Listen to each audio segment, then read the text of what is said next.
মহসিনা কবির একজন আলোকিত নারী, রত্নগর্ভা মা। নিজে যেমন আলোকিত হয়েছেন, তেমনি পুরোটা জীবন তার সন্তানদেরকে পথ দেখিয়েছেন।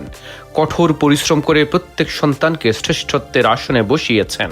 আলহামদুলিল্লাহ, আল্লাহর রহমতে।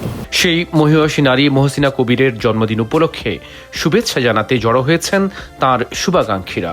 নিউ ইয়র্ক সিটির ব্রুকলিনে চার্লস এভিনিউতে মনি মেডিকেল কেয়ার ও মনি ওয়েলনেস কার্যালয়ে জন্মদিনের এই আয়োজন করা হয়। এই সময় ফুলের ভালোবাসায় সিক্ত হন মহসিনা কবির।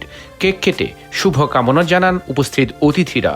এমন একজন গুণীজনকে ভালোবাসায় সিক্ত করতে পেরে উপস্থিত অতিথিরা ছিলেন উচ্ছ্বসিত।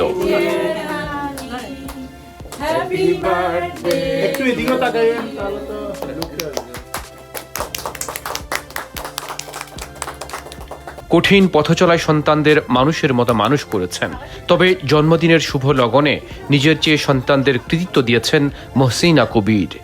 আমার ছেলে মেয়েরা আসলে ওরা সব নিজেই সবকিছু করছে, আমার খুব বেশি কিছু করতে হয়। ওরাই নিজেরা, তখন ঘুম থেকে ডাকে উঠাইতে হয় নাই কখনো। ওরা নিজেরাই যখন স্কুল খোলা উঠে জুতা টুতা পরে নিজেরাই রেডি। যেদিন বন্ধ সেদিন ঘুমাইতেছে, কিন্তু যেদিন খোলা দিন ওরা ঠিকই উঠতেছে। পড়াশোনাও খুব একটা যে আমি নিয়ে দৌড়াইছি তা না, ওরা নিজের গুণেই নিজের আল্লাহর রহমতে তদ্দূর আসছে। এদিকে মহসিনা কবিরের কন্যা ডক্টর রিজওয়ানা কবির ডিও, তার কণ্ঠে ছিল মায়ের প্রতি ব্যাপক ভালোবাসা। Today is my mother's birthday. Only thing I can say that if I can be one fraction of her, of what she is, I will feel my life is fulfilled. All through my life, what I tried to do is to look up to her, try to be like her, and I know I can never be like her.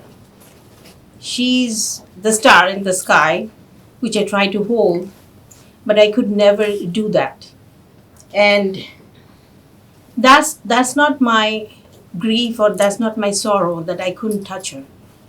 But she'll be always the guiding star, wherever she is. And I was my daddy's girl, so I was very close to my father. So when I lost him at very early age, I was completely lost. I was never close to my mom. But after I lost him, then I looked into her, and she became the role model for me. And since then, she's the only guiding star. She's my partner in crime.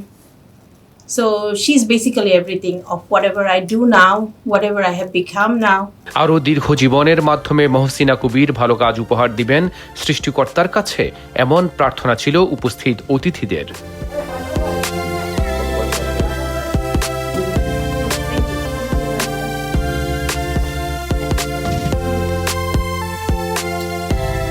M1 TV report, new York.